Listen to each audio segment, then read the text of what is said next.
제가 영상에 자주 붙이는 멘트가 있는데요. 그게 뭐냐 하면 이 영상은 영어권에 살지 않거나 영문과가 아니거나 혹은 영어를 직업으로 하거나 하루 종일 영어 공부에만 몰두할 시간이 없는 그런 일반적인 정말 바쁜 하루 루틴을 가지신 학습자를 위한 영상이다.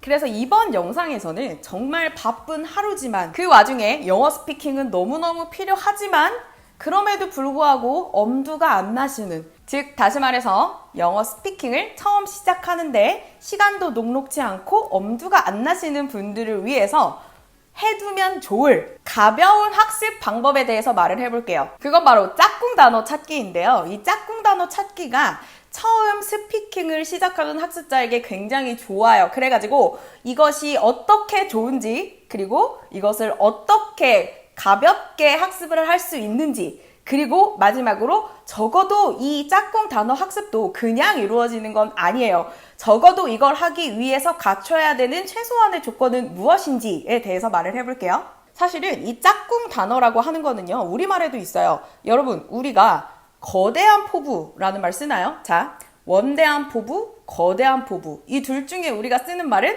원대한 포부죠. 네. 어떤 외국인이 거대한 포부라는 표현을 썼다면 우리는 아마 이렇게 생각할 거예요. 뜻은 알아들었지만, 와, 외국인 치고 한국말은 잘하지만 우리는 저런 말은 안 쓰는데, 이렇게 생각을 할 거예요. 자, 영어에도 이게 똑같이 존재를 하는데요. 그 수많은 구조 중에서도 영어에서 가장 중요한 이 짝꿍 단어의 포인트는요, 바로 동사와 목적어예요. 뭐라고요? 동사와 목적어. 이 동사와 목적어 짝꿍은요, 정말 많이 알고 있을수록 나중에 우리가 영어를 본격적으로 배우기 시작했을 때 굉장히 편리한 걸 느낄 수 있어요. 자, 그래서 이거를 영어식으로 가져오면 여러분 이런 식인 거예요. 저를 꼭 안아주세요 라는 말을 영어로 해보면 어떤 분은 이렇게 말할 수도 있어요.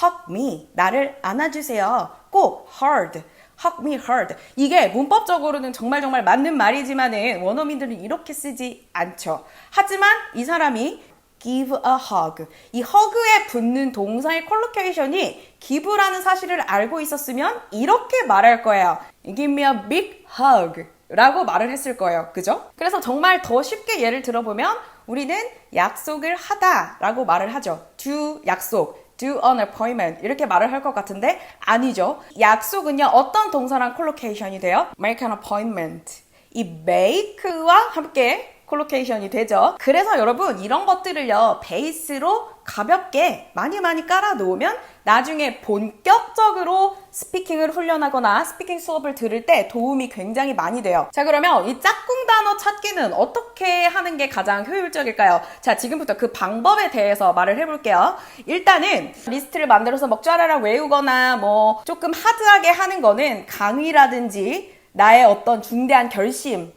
책을 내가 한거 마스터하겠다라는 어떤 중대한 결심이 포함이 되어야 하기 때문에 지금 이 영상에서 타겟하고 있는 혼자 할 수 있으면서도 조금 가볍게 할 수 있는 그 방법은요, 바로 맥락 속에서 찾는 거예요. 무엇 속에서 찾는 거라고요? 맥락 속에서 찾는 거예요. 자, 그래서 첫 번째 1번.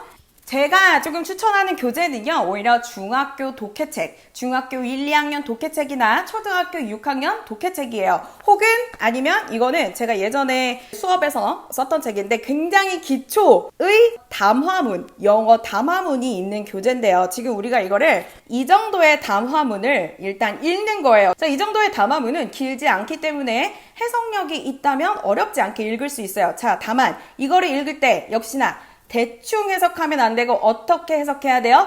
정확하게 해석해야 돼요. 정확하게. 자, 이거를 이제 정확하게 해석을 하면서 내가 이거를 처음부터 끝까지 딸딸 외워야지 이렇게 마음을 먹으면 안 되고 지금 여기서 우리가 짝꿍 단어를 찾는 거예요. 중요한 짝꿍 단어 한번 찾아볼까요?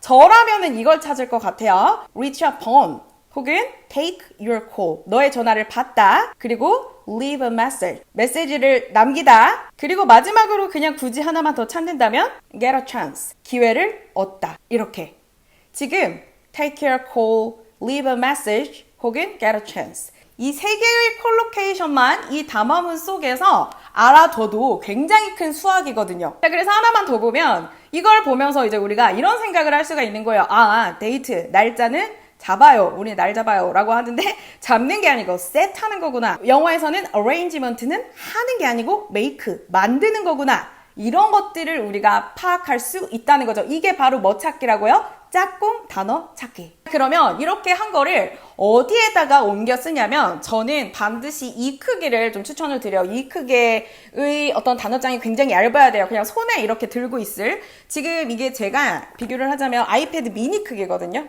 이 정도의 단어장에 한국말 의미 없이 그냥 영어만 쭈루룩 적어놨다가 시간 될 때 다시 한번 펼쳐보는 그런 방식으로 복습을 해주세요. 자, 이거는 그랬는데 조금 여담인데 제가 최근에 이거를 들고 이거랑 이제 차키를 들고 그 누굴 만나기로 했어요. 그래서 이제 홍대를 갔는데 그 홍대 스타벅스 앞에 그 건물 옆쪽에 이거 누구를 기다리는데 제가 서 있었거든요. 근데 서 있었는데 힘든 거야. 그래가지고 이제 바닥에 앉았어요. 이렇게 쭈그리고 앉아가지고 이걸 이제 옆에다 끼고 차키를 이렇게 든 자세로 이렇게 앉아서 기다리고 있는데 갑자기 그 건물 관리하시는 분이 저한테 오더니 여기 금연이라는 거 금연이래 나한테. 제가 저 담배 안 폈는데요.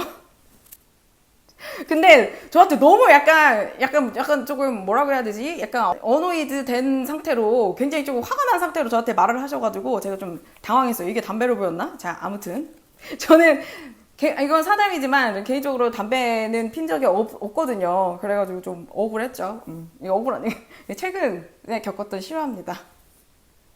자, 아무튼 그래서 이 정도 크기의 단어장에다가 한국말 없이 쭈루룩 적어놓고 다시 한번 읽어보는 거예요. 자, 그런데 여러분 있잖아요. 이게 이제 본격적으로 효과가 드러나는 건 언제냐면 지금은 너무 바쁘고 내가 본격적으로 딱 각 잡고 영어 공부를 할 시간은 없지만 정말 시간이 생겨서 그리고 정말 내가 딱 마음을 먹어서 스피킹 강의나 수업을 들을 때 굉장히 효과가 있어요. 왜냐하면 그거 아시죠? 사람은 처음 들어보면 잊어버려요. 두 번째 들으면 이거 어디서 들었었는데 하고 잊어버려요. 그리고 마지막 세 번째 들었을 때 기억합니다. 세 번째 들으면 완전히 익혀지는 거예요. 그래서 우리가 이거를 이렇게 차곡차곡 이 콜로케이션을 쌓아 놓으면요. 스피킹 수업을 들을 때 그것이 잊어버리는 첫 번째 수업이 되는 게 아니고 기억이 나는 세 번째 복습이 되는 거죠. 여러분들도 잘 아실 거예요. 이거 어디서 들어봤는데 하는 상태에서 누군가가 지식을 알려주면 그게 훨씬 더 기억에 오래 남죠. 자, 그래서 저는 개인적으로 이 본격적으로 스피킹 수업이나 혹은 사실은 그냥 어떤 수업을 할 때도 이 프리북 혹은 프리코스라고 해가지고 이 콜로케이션 숙제를 반드시 내는 편이에요. 네, 그만큼 중요하다는 얘기고요. 사실은 제가 이 콜로케이션에 대해서는 이 영상에서 작년에도 한번 말한 바가 있죠. 자, 그럼 마지막으로 선생님 저 진짜 왕초보고요. 영어 처음 시작하는데요. 이 짝꿍 단어 찾기부터 시작해도 되나요? 라고 물으시는 분들 있을 거예요. 자, 짝꿍 단어 찾기 너무너무 좋아요. 이거는 어휘 학습에서 반드시 이루어져야 되는 어떤 학습 방법인데요.